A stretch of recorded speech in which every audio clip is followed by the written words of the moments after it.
नमस्कार दोस्तों, आपका स्वागत है हमारे चैनल में भक्ति मार्ग।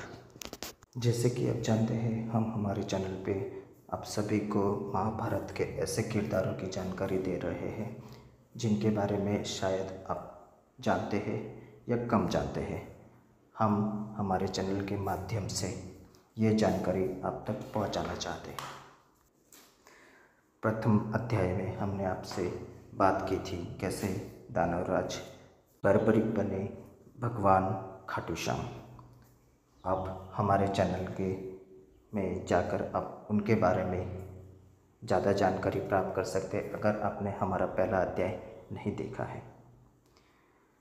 चलिए तो आज हम जानते हैं एक और किरदार के बारे में जिसके बारे में शायद आपने एक भाग में सुना होगा, दूसरा भाग शायद आपकी जानकारी के बाहर हो सकता है। इस किरदार का नाम है एकलव्य। एकलव्य एक राज्य के राजकुमार थे जो आदिवासी समुदाय से आते थे। आगे बढ़ने से पहले हम आपसे विनती करना चाहते हैं कि आप हमारे चैनल को सब्सक्राइब करें और अगर आपको इस वीडियो अच्छा लगा हो तो उसे लाइक करें और शेयर करें। और अगर आप किसी भी और अधिक जानकारी के लिए इच्छुक है तो हमें आप मैसेज भी कर सकते हैं, कमेंट करें। हम आप तक सटीक जानकारी देने के लिए प्रतिबद्ध रहेंगे। हम आगे बढ़ते हैं।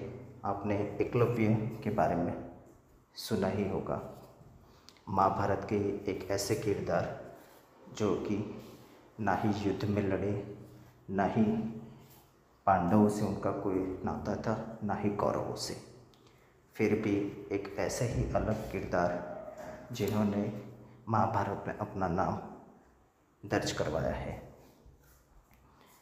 एकलव्य राजा हिरण्यधनु जो कि निषाद राज्य के एक राजा थे। निषाद राज्य एक आदिवासी कबीला जिसे एक राज्य का दर्जा दिया गया था। हालांकि ये राज्य कुरुओं के अपने कौशल्य से जाने जाते थे, जो कि वो भील और पिछड़े जाति के होने की वजह से वे सामान्य जनजीवन से दूर रहकर जंगलों में अपना ज़्यादा तक राज्य व्यतीत करते थे। हिरण्यधनुष एक महान कबील राजा थे और उनके घर पुत्र जिन अभिदुम्य बालक अभिदुम्य जो कि आगे जाके एकलव्य के नाम से जाना जाता है।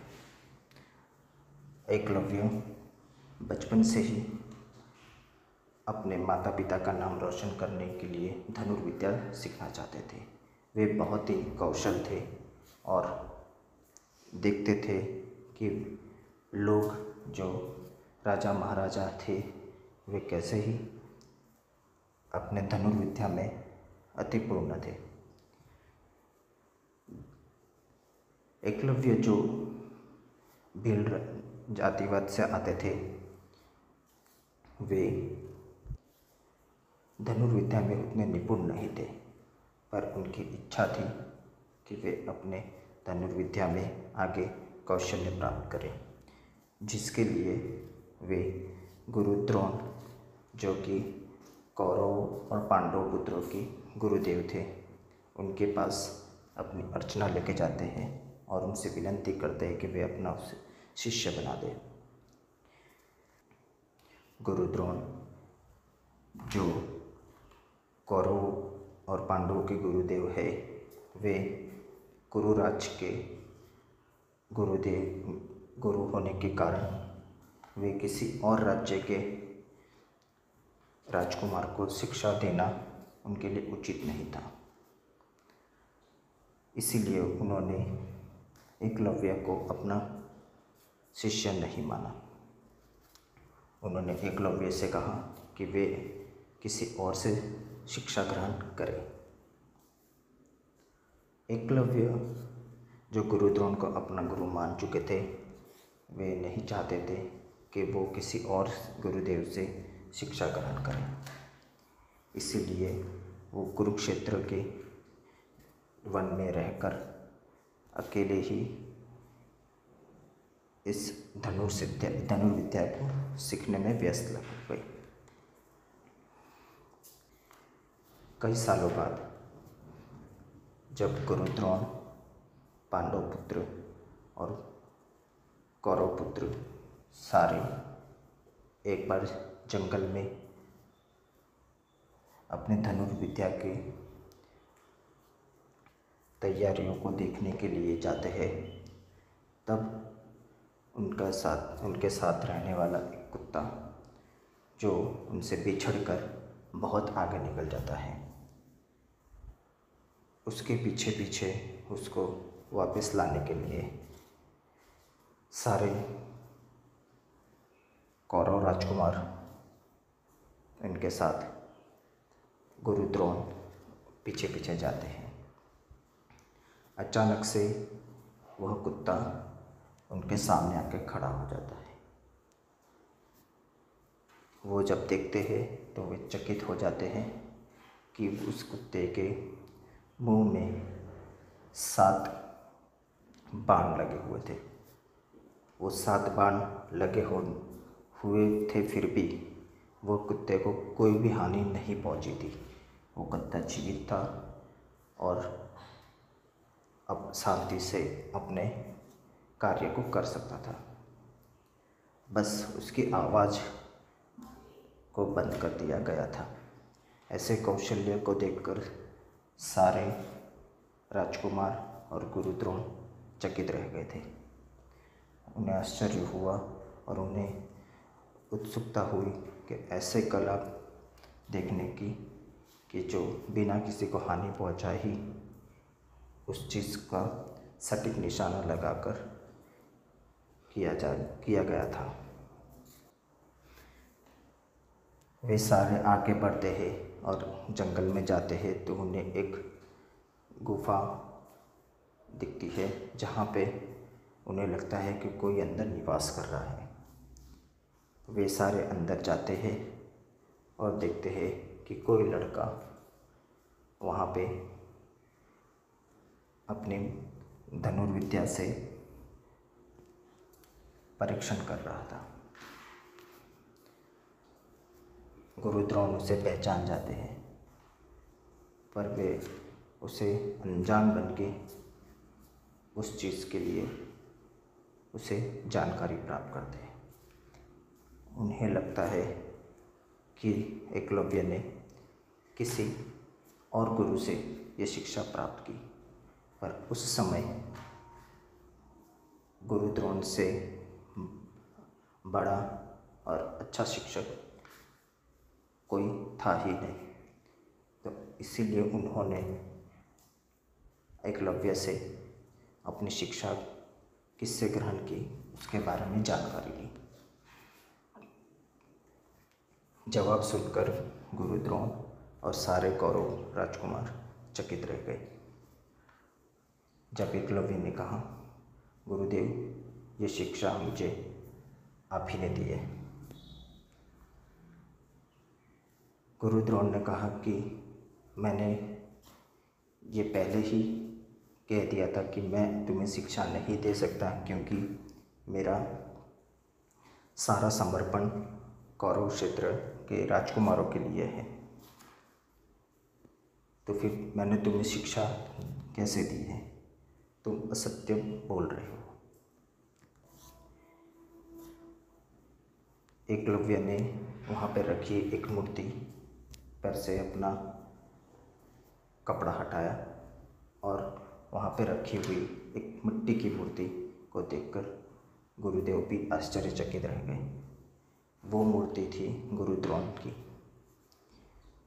एकलव्य ने कहा, गुरुदेव, मैंने आपकी प्रतिमा मिट्टी के आकार से बनाई थी और इसी को गुरु मानकर मैंने रोज प्रतिदिन आपके निरीक्षण में इस धनुर्विद्या को सटीक किया था। गुरु द्रोण एकलव्य की शक्ति, एकलव्य की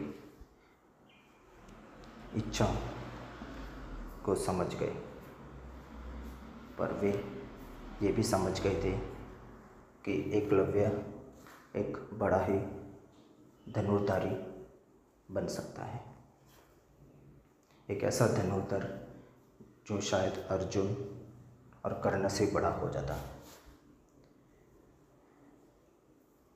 जब ये कहानी महाभारत में लिखी गई थी तब शायद कर्ण इतने बड़े धनुर्धारी नहीं थे, क्योंकि वे तब कुरु राज्य के बाहर भगवान परशुराम से अपनी दीक्षा ग्रहण कर रहे थे। पर गुरु द्रोण को ये बात समझ आ गई थी कि अगर एकलव्य ऐसे ही अपनी धनुर्विद्या को आगे बढ़ाता रहा तो शायद अर्जुन एक महान धनुर्धारी नहीं बन पाएगा, या तो वो पीछे रह जाएगा और उनकी इच्छा जो थी अर्जुन को विश्व के सबसे बड़े धनुर्धारी बनाने की, वो शायद अधूरी रह जाती। इसीलिए उन्होंने एकलव्य को कहा कि अगर वे गुरुदेव को अपना गुरु मानते हैं और सारी शिक्षा उनकी देन है तो गुरु दक्षिणा भी देनी होगी। एकलव्य ने बिना सोचे गुरुदेव से कहा कि वे गुरु दक्षिणा देने के लिए तैयार हैं। गुरुदेव उनसे कोई ऐसी चीज़ मांगना चाहते थे कि जिनके बारे में एकलव्य ने कभी सोचा भी नहीं होगा। उन्होंने एकलव्य को अपने बाएं हाथ का अंगूठा काट कर देने के लिए भेंट में गुरु दक्षिणा में आग्रह किया। एकलव्य ने ज़्यादा कुछ विचार नहीं किया और गुरु दक्षिणा में अपना अंगूठा काट कर गुरुदेव के चरणों में रख दिया। एकलव्य ने गुरुदेव से उस समय एक बात कही, गुरुदेव अगर आपने मेरा शिष्य मांग लिया होता तो भी मैं हंसकर आपको दे देता, पर आपने मेरी कला ही मुझसे छीन ली है। अब जबकि आपने अपनी गुरु दक्षिणा मांग ली है तो मैं ये समझ लूँगा कि मैं विश्व में सबसे अच्छा धनुर्धारी बन सकता हूँ और मैं आपके नाम से आगे जब तक जिंदा हूँ तब तक आपको गुरुदेव मानकर चलूँगा। गुरु द्रोण का ये व्यवहार देखकर पांडुपुत्र और कौरवपुत्र सारे ही राजकुमार आश्चर्यचकित हो गए। ये बात दुर्योधन के समझ में आ गई थी कि गुरु द्रोण ने अर्जुन को बड़ा धनुर्धारी बनाने के लिए एकलव्य के अंगूठे का गुरु दक्षिणा में मांग लिया था। जब आगे जाके गुरु द्रोण से यह प्रश्न किया गया था कि हे गुरुदेव, आपने एकलव्य को क्यों इस तरह की सजा दी, क्यों उसका बायां अंगूठा काट कर अपनी गुरु दक्षिणा में मांग लिया। वो शायद अब जाकर कभी धनुष विद्या नहीं सीख पाएगा या तो कभी धनुष नहीं चला पाएगा। तो गुरु द्रोण ने सारे ही राजकुमारों से कहा था कि पुत्रों, एकलव्य सिर्फ एक राजकुमार ही नहीं पर वो निषाद राज्य के राजकुमार है। निषाद राज्य जो कि कुरु राज्य के दुश्मन का राज्य है। वे ये नहीं देखते थे कि उनके शिष्य की जाति क्या है, उनके शिष्य का कद क्या है, या उनके शिष्य कहाँ से आते हैं, वे सारों को ही अपनी कौशलता पूर्ण करने में समर्थ बनाते हैं। पर गुरुदेव द्रोण कुरु राज्य के गुरु होने के कारण वे कभी भी दुश्मन राज्य को अपनी कुशलता प्रदान नहीं कर सकते थे। वे समर्पित थे कुरु राज्य के लिए, इसलिए उन्हें पहले ही एकलव्य को कह दिया था कि वे उसे अपनी गुरु नहीं मानने देंगे। पर जबकि एकलव्य ने अपना ही लक्ष्य प्राप्त कर लिया था, वे नहीं चाहते थे कि कुरु राज्य में कभी आगे जाके एकलव्य से खतरा हो। उन्होंने कहा था कि मैं अर्जुन को आगे जाके शायद एकलव्य से ज़्यादा ही काबिल बना देता अगर एकलव्य ठीक भी रहता, पर कुरु राज्य को हमेशा एकलव्य से खतरा रहता क्योंकि वे दुश्मन राज्य था। इसीलिए उन्होंने ये अंगूठा मांगकर कुरु राज्य को आगे आने वाले संकट से बचाने का और इस निर्णय से सारे कुरुक्षेत्र को एक व्यापक इंसाफ मिले, इसलिए उन्होंने एकलव्य से ये अंगूठा मांगा था।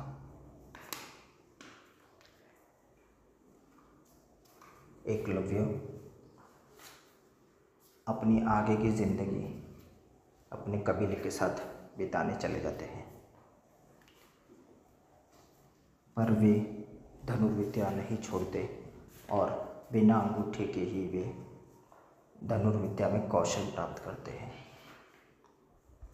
महाभारत में आगे जाके ये लेख भी लिखा गया है कि एकलव्य कैसे बिना अंगूठे के एक महान राजा बने थे। उनके पिता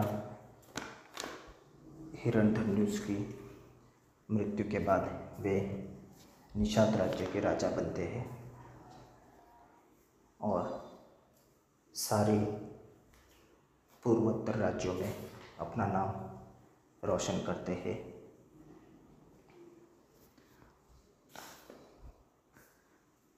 यहाँ तक की कहानी शायद आपने महाभारत में कई बार सुनी होगी, पर एकलव्य की मृत्यु कैसे हुई ये शायद ही किसी ने देखा होगा या सुना होगा।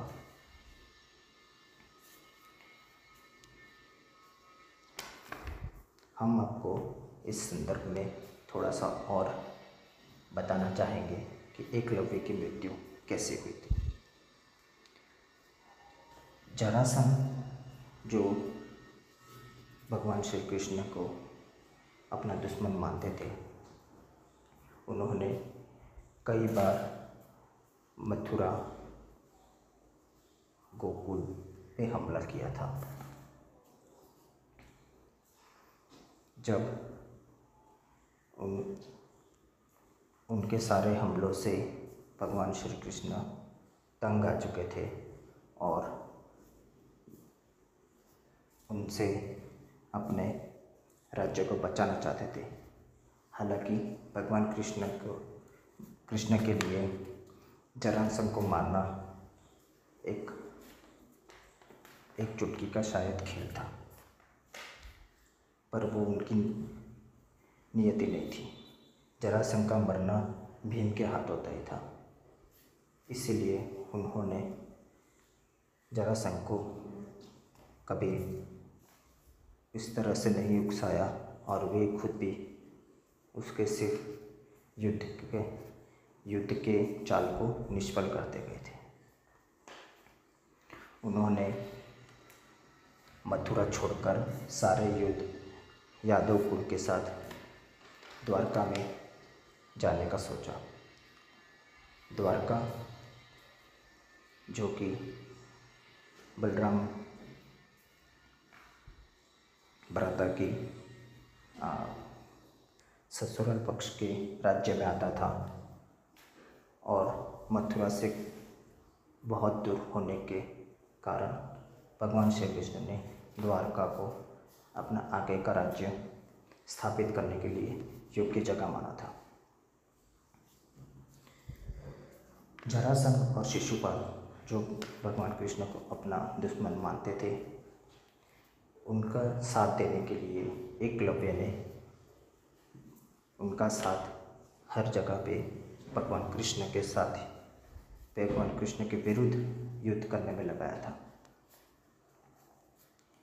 अपनी सारी सेना और अपना सारा कौशल्य उन्होंने शिशुपाल और जरासंध को सहाय करने में लगाया था।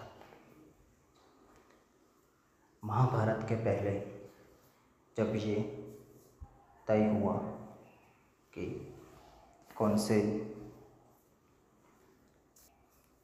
से राज्य पांडवों के साथ होंगे और कौन से राज्य कौरवों के साथ, तब तक जरासंध और शिशुपाल की मृत्यु हो चुकी थी। पर दुर्योधन को पता था कि उनका मित्र एकलव्य, जो कि बहुत कौशल है, वे उनका साथ जरूर देंगे। ऐसे ही जानकारी जब कृष्ण को पता लगती है तब भगवान कृष्ण मथुरा के पास जाकर एकलव्य से युद्ध का न्योता देते हैं, क्योंकि वे जानते थे अगर एकलव्य वहाँ पे महाभारत के युद्ध में भागीदारी देते तो शायद अर्जुन अपने कौशल्य का निर्वाण नहीं कर सकते, क्योंकि उन्हें कर्ण से भी लड़ना था। अर्जुन के लिए एकलव्य और कर्ण दोनों को एक साथ लड़ने में शायद विजय प्राप्त नहीं हो पाती। इसीलिए भगवान कृष्ण पहले ही इसका हल निकालने मथुरा की ओर बढ़ जाते हैं। मथुरा से जब एकलव्य को ये ज्ञात हो जाता है कि उसके राज्य पे भगवान कृष्ण युद्ध करने के लिए आ रहे हैं, तो वे जानकारी लेने के लिए खुद ही वहाँ पर जाते हैं कि सच में भगवान कृष्ण मथुरा आए हैं, क्योंकि उसकी जानकारी में यही था कि वे द्वारका में हैं। जब भगवान कृष्ण और एकलव्य का आमना सामना हुआ तब भगवान कृष्ण ने एकलव्य को समझाया कि वे पांडवों का साथ दें और ये सुनिश्चित करेंगे कि उन्हें जो सम्मान मिलना चाहिए वो सम्मान भी मिलेगा। पर एकलव्य नहीं मानते। एकलव्य भगवान कृष्ण से अपने मित्र शिशुपाल और अपने मित्र जरासंध का बदला लेने के लिए आतुर होते हैं। वे भगवान कृष्ण से कहते हैं, हे वासुदेव, मैं जानता हूँ कि मैं आपसे जीत नहीं पाऊँगा, पर मैं अपने मित्र को इस तरह से नहीं छोड़ सकता। उनका वध आपने करवाया है और उनके वध का बदला लेना मेरा कर्तव्य है। अब चाहे मैं रहूं या ना रहूं, पर जब आप मेरे सामने हैं तो ये मेरा कर्तव्य है कि मैं आपसे युद्ध का ऐलान कर दूं।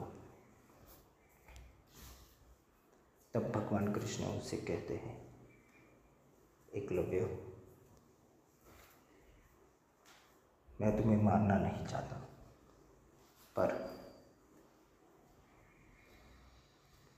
इस युद्ध में यानी कि महाभारत में जो होने वाला था, वे नहीं चाहते कि किसी तरह की भी अनिश्चित बातें हो जाए। हाँ, अगर वे पांडवों का साथ देते हैं तो वे ये सुनिश्चित कर सकते हैं कि उन्हें उनका राज्य और उनका सम्मान प्राप्त हो। पर जबकि वे अपनी मित्रता निभाना चाहते हैं तो उसके पहले ही उन्हें उसका वध करना होगा। और ऐसा कहकर भगवान कृष्ण एकलव्य को युद्ध का आह्वान देते हैं। एकलव्य और भगवान कृष्ण के बीच में युद्ध होता है, पर ना कोई सैन्य, ना कोई हाथी घोड़े और ना ही कोई मैदान, बस एक मुलाकात और ये युद्ध दोनों के बीच में होता है। एकलव्य जानता था कि अगर वे सैन्य लेकर भी जाएंगे फिर भी वो भगवान कृष्ण से जीत नहीं पाएंगे, इसलिए अपने लोगों की भलाई के लिए वे सैन्य नहीं लेकर गए। उन्होंने सिर्फ अकेले ही अपनी मित्रता साबित करने के लिए भगवान कृष्ण को युद्ध के लिए आह्वान दिया था। और भगवान कृष्ण ने थोड़ी ही क्षणों में एकलव्य का वध कर दिया था। एकलव्य का वध करके वे वहाँ से चले जाते हैं और द्वारका वापस आ जाते हैं।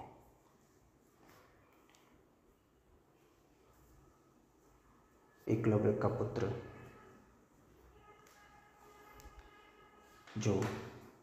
जिनको ये खबर मिलती है कि अब एकलव्य नहीं रहे, वे अपने पिता की जगह राजा बनते हैं और महाभारत में वे कौरव पक्ष से युद्ध लड़ते हैं और वहाँ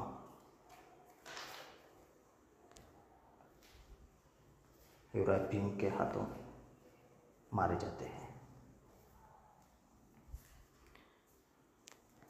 एकलव्य एक ऐसी कहानी है कि शायद हमें लगेगा कि उनके साथ नाइंसाफ़ी हुई है। जब तक वे जिंदा थे तब तक हमने कई बार यही शायद पढ़ा होगा कि एकलव्य को गुरु द्रोण ने इसीलिए गुरु दक्षिणा या गुरु शिक्षा नहीं दी क्योंकि वे छोटी जाति के थे या तो निषाद राज्य के थे जो कि भील राज्य था। पर सत्य ये नहीं था। सत्य ये था कि वे दुश्मन राज्य के थे और दुश्मन राज्य का राजकुमार को शिक्षा देना गुरु द्रोण के लिए राजद्रोह के समान होता। इसीलिए वे उसे शिक्षा नहीं दे पाए थे और शायद उन्होंने जो किया सही माने सकते हैं, क्योंकि उन्होंने जिस राज्य के लिए समर्पण दिया था उस दुश्मन राज्य के राजकुमार को इतना कौशल्य देखते वे चुप नहीं रह सकते थे। इसलिए वे उस उम्र में जब एकलव्य का अंगूठा मांगा था वे छोटे थे या मान लीजिए कि बहुत बड़े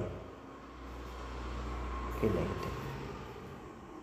उस समय उनका वध करना शायद गुरु द्रोण को ठीक नहीं लगा, इसीलिए उन्होंने सिर्फ एकलव्य से उनका अंगूठा मांग लिया था। एकलव्य कहीं भी गलत नहीं थे। वे अपने राज्य के लिए प्रतिबद्ध थे, अपनी मित्रता साबित करना चाहते थे, जिनके लिए उन्होंने गुरु द्रोण की बात भी मानी थी और उन्हें अंगूठा देकर अपने गुरु दक्षिणा दी थी और मरने से पहले भगवान कृष्ण से अकेले ही युद्ध करके वीरगति प्राप्त की थी। महाभारत खत्म होने के बाद एक प्रसंग में जब भगवान कृष्ण और अर्जुन बातें करते हैं तो अर्जुन भगवान कृष्ण से एक सवाल पूछते हैं कि हे माधव, हमें जिताने के लिए आपने कितने लोगों का वध किया है शायद मैं नहीं जानता, पर अगर आप बता पाओ कि ऐसे कौन से वीर योद्धा थे जो शायद मुझसे भी बेहतर थे या तो बहुत कौशल थे पर उन्हें आपको हमें जिताने के लिए मारना पड़ा। भगवान कृष्ण कहते हैं, हे पार्थ, ऐसी गलतफहमी में मत रहना कि मैंने पांडवों को जिताने के लिए युद्ध करवाया था या तो जिन्हें मैंने मारा है या वध किया है उन्हें तुम्हें जिताने के लिए करा था। ये धर्म की स्थापना थी और धर्म की स्थापना के लिए जो कुछ करना अनिवार्य लगा वो मैंने किया है। अगर धर्म की स्थापना के लिए मुझे पांडवों की बलि देनी होती तो शायद मैं दे भी देता। तो ये कतई अपने मन में विचार ना लाए कि ये सारा कुछ मैंने पांडवों की जीत के लिए किया था। नहीं, ये सारा कुछ हुआ है क्योंकि हमें धर्म की स्थापना करनी थी और धर्म की स्थापना केवल पांडवों की जीत के साथ हो सकती थी। और इसी प्रसंग को आगे बढ़ाते उन्होंने कहा कि धर्म की स्थापना के लिए मैंने कर्ण को धोखे से मारा था। मैंने गुरु द्रोण को भी धोखे से मारने की साजिश की थी। मैंने जरासंध को भी मारा, मैंने शिशुपाल को भी मारा, मैंने भीष्म पितामह को भी इसी छल के अध्याय से लिया था। और एक ऐसा नाम, एक ऐसा व्यक्ति जिसका इस सारे संसार में कहीं पे भी किसी भी तरह से कुछ भी अपराध नहीं होने के बावजूद मैंने सिर्फ धर्म की स्थापना के लिए उसका वध किया, वो था एकलव्य। एकलव्य के नाम सुनते ही अर्जुन अपने बचपन के स्मरणित अवसरों में चले जाते हैं और वो कहते हैं कि एकलव्य को आपने क्यों मारा। तब वे बताते हैं कि एकलव्य को मारना ज़रूरी था। अगर वो महाभारत में कौरवों के साथ आ जाते तो पांडवों की जीत और मुश्किल और कड़ी हो जाती। इसीलिए महाभारत के शुरू होने के पहले ही उन्होंने एकलव्य का वध कर दिया था। तो इस प्रसंग से आप जान सकते हैं कि धर्म की स्थापना के लिए भगवान कृष्ण ने जिन योद्धाओं का वध किया वो सारे योद्धा बड़े ही कौशल थे, पर जीत के लिए पांडवों को ही चुना गया था और धर्म की स्थापना के लिए पांडवों का जीतना अनिवार्य था। फिर चाहे वे धोखे से या छल से अपनी जान दे बैठे हैं या तो फिर उन्होंने महाभारत के युद्ध में वीरगति प्राप्त की हो।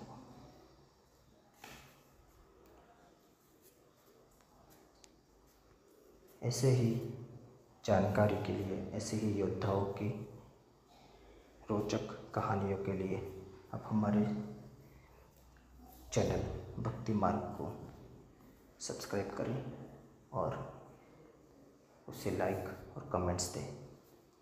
अगर हमारी कहानियों में आपको कोई भी सुधार की ज़रूरत दिखे तो आप हमें कमेंट करके बताएं। हमने ये कहानियाँ पढ़ी है और व्यापक पुस्तकों से, एक सटीक पुस्तकों से, जिसके कारण हम आप तक ये पहुँचा रहे हैं।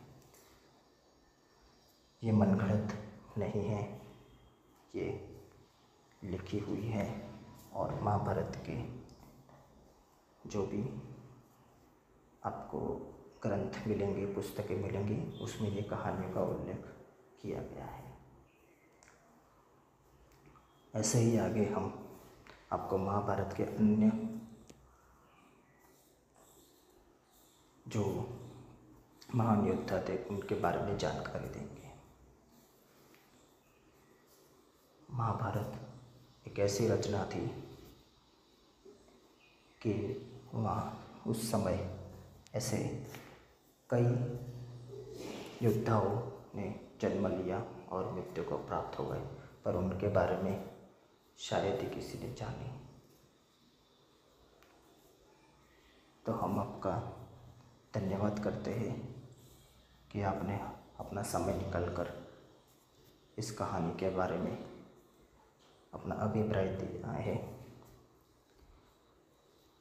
अगले हफ्ते तक हम और कहानियों के बारे में आपसे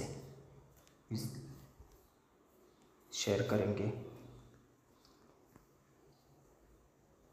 तो सब्सक्राइब करें, लाइक करें और कमेंट करें। धन्यवाद।